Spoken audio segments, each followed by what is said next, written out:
ایمان مذہب اسلام کی شروعات پہلے انسان سے ہوئی ہے، اس وقت سے لے کر قیامت تک چلنے والا یہ مذہب ہے، تو پھر کیا وجہ ہے یہ بات کیوں کہی جاتی کہ محمد رسول اللہ نے اسلام کو پھیلایا اور اسلام کو حضرت ابوبکر نے قبول کیا بنا دلیل کے، حضرت عثمان نے، حضرت عمر فاروق نے، حضرت حمزہ نے، حضرت بلال حبشی نے، ان لوگوں نے؟ واقعتاً سوال ہوتا ہے، اور کچھ دیر کے لیے اگر آدمی سوچے تو یقیناً الجھن پیدا ہو سکتا ہے اس کے دل و دماغ میں کہ جب اسلام سب سے پرانا ہے تو پھر اسلام محمد الرسول اللہ کے زمانے میں لوگ کیسے قبول کر رہے ہیں؟ ایک چیز پہلے سے ہے، پھر اس کو دوبارہ کہہ رہے ہیں کہ اس کو پھر سے حاصل کر رہے ہیں، کیا مطلب، کیا ارتھ ہوتا؟ آپ لوگوں کو بھی اس سوال کا جواب میں یہاں پر بتانے کی کوشش کروں گا۔ پروگرام پورا ہو چکا تھا، تقریباً 12:30 پون یا 1 بجے تک جلسے کا اختتام بھی ہو گیا تھا۔ اس کے بعد سوال کیے گئے تو ہم نے ان سے کہا کہ دیکھیے، حضرت آدم علیہ السلام آئے، وہ نبی تھے، پہلے انسان بھی تھے، ان کا کلمہ لا الہ الا اللہ، آدم رسول اللہ، آدم نبی اللہ، اس طریقے سے کلمے پڑھے جاتے تھے۔ جو نبی جس زمانے میں آیا، اپنے زمانے کے حساب سے، اپنی نبوت اور شریعت کے حساب سے اس نے کلمے کو لانچ کیا، بائی دا کمانڈ آف اللہ،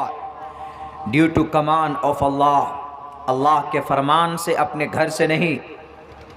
حضرت نوح علیہ السلام لا الہ الا اللہ، نوح رسول اللہ،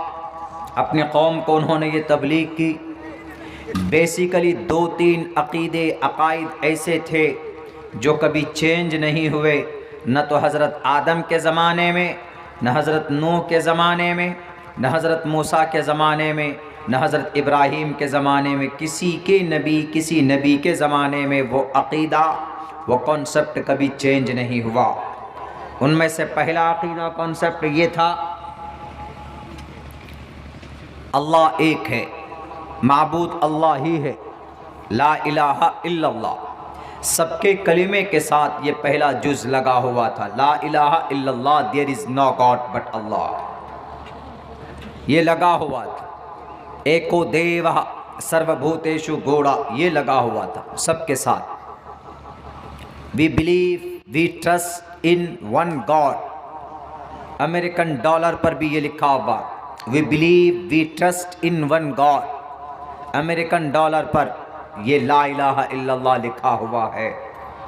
وہ بھلے ہی الفاظ اور ورڈ انگریزی کے ہوں، معنی میننگ لا الہ الا اللہ کا ہے، تو کبھی یہ چینج نہیں ہوا۔ ایک تو یہ لا الہ الا اللہ،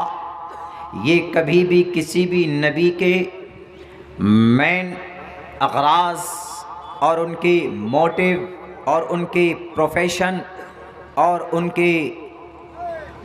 کی جو نیت، ان کے جو مقاصد زندگی ہے، وہ کبھی بدلا نہیں، سب کا یہی رہا، لا الہ الا اللہ۔ حضرت موسیٰ بنی اسرائیل کو کہتے کہ معبود اللہ ہے، لا الہ الا اللہ، موسیٰ رسول اللہ، رسول موسیٰ ضرور ہے لیکن لا الہ الا اللہ۔ اور قرآن کہتا ہے کہ اللہ تبارک و تعالیٰ نے ہر علاقے میں، ہر زمانے میں، ہر جگہ پر کہیں کچھ گیپ ہو گیا ہو وہ الگ بات ہے، ورنہ اپنے نبی کو، اپنے ڈرانے والے کو، اپنے پیغمبر کو ضرور بھیجا ہے دنیا۔ وَإِن مِّنْ أُمَّةٍ إِلَّا خَلَا فِيهَا نَذِيرٌ، کہ زمین پر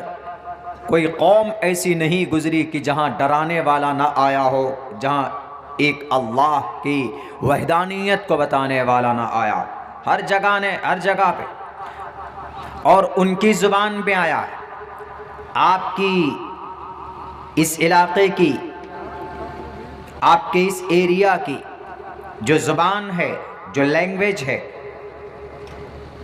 تو نبوت کا جو سلسلہ رہا ہے، تو اگر یہاں پر کوئی نبی آئے گا تو آپ کی زبان شیر شاہ آبادی زبان ہے، بنگلہ زبان ہے، انصاری زبان ہے، تو یہاں اسی زبان میں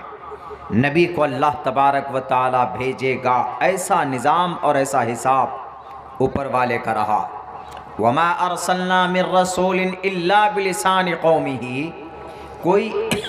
قوم ایسی نہیں گزری کہ وہاں کوئی ڈرانے والا نہ آیا ہو، اللہ کی ذات کو بتانے والا نہ آیا ہو، آیا ہے لیکن انہی کی زبان میں آیا ہے۔ اسی لیے بعض مورخ نے یہ بات کہی ہے، بعض رائٹر نے یہ بات کہی ہے کہ شری رام چندر جی کو ابیوز مت کرو، ان کو گالی مت دو۔ اٹ میں بھی ہو سکتا ہے کہ وہ کسی قوم میں، کسی زمانے میں، کسی ایریا اور کسی